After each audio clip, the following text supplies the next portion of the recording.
ಆಸ್ಪತ್ರೆಯ ಆವರಣದಲ್ಲಿಯೇ ಮೆಡಿಕಲ್ ವಿದ್ಯಾರ್ಥಿಗಳು ಡಿಜೆ ಸೌಂಡನ್ನು ಹಾಕಿಕೊಂಡು ಡ್ಯಾನ್ಸ್ ಮಾಡಿದ್ದಾರೆ.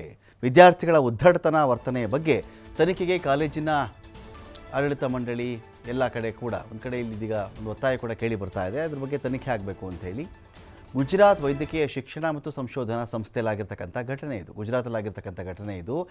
ಜೋರಾಗಿ ಡಿಜೆ ಸಾಂಗ್ಸನ್ನು ಹಾಕ್ಕೊಂಡು ಡ್ಯಾನ್ಸ್ ಜೊತೆಗೆ ವಾರ್ಷಿಕೋತ್ಸವವನ್ನು ಇಲ್ಲಿ ಆಚರಣೆ ಮಾಡಿದ್ದಾರೆ. ರೋಗಿಗಳಿಗೆ ಅನನುಕೂಲ ಆಗುತ್ತೆ, ಅವರಿಗೆ ತೊಂದರೆ ಆಗುತ್ತೆ. ಯಾರೋ ಮಲಗಿರ್ತಾರೆ, ಯಾರಿಗೋ ಡ್ರಿಪ್ಸ್ ಹಾಕಿರ್ತಾರೆ, ಯಾರೋ ICUಲಿ ಇರ್ತಾರೆ, ಯಾರಿಗೋ ತೊಂದರೆ ಆಗ್ತಿರುತ್ತೆ ಇದರಿಂದ, ಈ ಶಬ್ದದಿಂದ.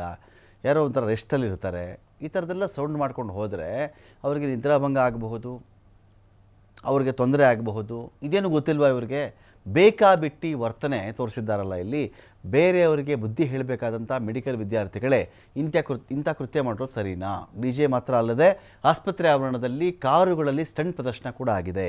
ಆಸ್ಪತ್ರೆ ಬಳಿಯ ಫುಟ್ಬಾಲ್ ಮೈದಾನದಲ್ಲಿ ಕಾರ್ಯಕ್ರಮಕ್ಕೆ ಅವಕಾಶ, ಆದರೆ ಆಸ್ಪತ್ರೆ ಆವರಣದಲ್ಲಿಯೇ ವಾರ್ಷಿಕೋತ್ಸವವನ್ನು ಆಚರಿಸ್ಬಿಟ್ರು. ಒಂದು ಮೈದಾನದಲ್ಲಿ ಅಂತ ಪರ್ಮಿಷನ್ ತಗೊಂಡು ಆಸ್ಪತ್ರೆಯಲ್ಲಿ ಆಚರಿಸಿದ್ದಾರಲ್ಲ, ಆವರಣದಲ್ಲಿ ಯಾಕೆ ಅಂತ ಪ್ರಶ್ನೆ ಕೂಡ ಇಲ್ಲಿದೆ. ಸಾಮಾಜಿಕ ಮಾಧ್ಯಮದಲ್ಲಿ ವಿದ್ಯಾರ್ಥಿಗಳ ಡಿಜೆ ಡ್ಯಾನ್ಸ್ನ ವಿಡಿಯೋ ವೈರಲ್ ಆಗಿದೆ.